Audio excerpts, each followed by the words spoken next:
Здравствуйте, дорогие зрители моего канала! Нашел для вас годную идею, простую, а главное полезную. Возможно, хоть раз в жизни она вас выручит. Всем приятного просмотра!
Итак, вот что сегодня у меня получилось. Вот такая вот деталь с барашковым болтом и вот такая вот деталь с ручкой от хомута. Здесь вставил биту, немного ее заточив, сделав такой вот интересный резец.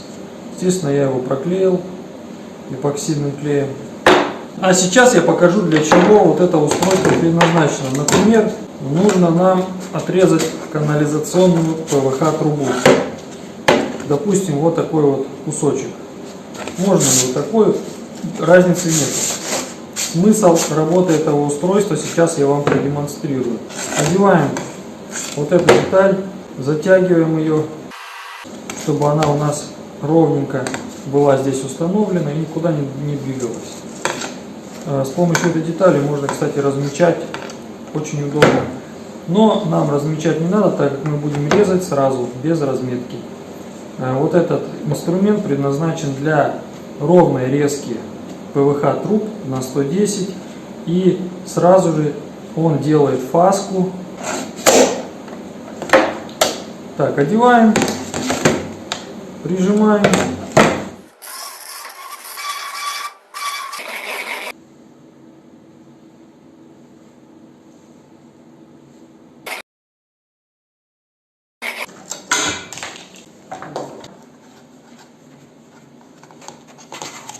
Еще раз повторюсь, вот такое простое приспособление для ровного реза ПВХ трубы со снятием фаски у меня получилось.